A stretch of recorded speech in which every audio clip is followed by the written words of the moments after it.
A young man named Paul was on his last day of a 7-day solo backpacking trip through a very remote area in Utah called the Dark Canyon Wilderness. Dark Canyon gets its name from its steep walls that block light in the morning and in the late afternoon. It's an area that's only accessible by foot, and it's not uncommon to go in there and not see another person the whole time you're there. That morning, Paul got up and set off on a day hike that would take him through a very forested area where he planned to camp out for the night. About a mile into the hike, he found some amazing elk antlers and he decided he wanted to keep them. So he threw them on his backpack and rested them at the top and continued on his hike. But the added 15 pounds of weight proved to be far more exhausting than he was anticipating, and very quickly he blew through all of his water. He decided to stop because he was so dehydrated, he needed to find water. And amazingly, he does find some water. Granted, it was kind of a gross puddle of standing water, but he figured, I can boil this and it should be okay. So he sets up his tent and then he makes a fire and he's about to start boiling this water when he realizes how dumb he's being. If there's a puddle of standing water right here,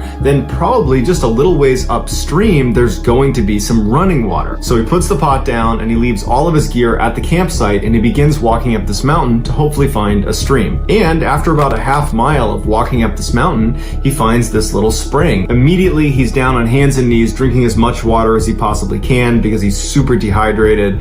And after he drank for quite a while, he reaches down to his belt where he kept his water bottles and he realized he left all of his gear, and so he gets up and he turns around and he starts walking back towards his camp. And immediately he starts to feel really anxious as he's walking back. He can't help but feel like someone's behind him watching him, and he kept turning his head thinking he's going to see someone just over the mountain who's quietly stalking him, and he just could not shake this feeling. He finally gets back to camp, he gets his water bottles, and he considered not going back to the spring because he didn't want to cover that distance again because of how stressful it just was. But ultimately he knows he needs the water, so either he's going to sit here for a really long time and boil a bunch of stagnant water, or he can just suck it up, walk to the spring, get some water, come back and be good. He gets up to the spring, he fills his water bottles, he turns around and he starts walking back, and he walks down this little rock face and lands on the trail, and he stops because he sees something on the ground that wasn't there before. A fresh mountain lion print is placed right in between two of his footprints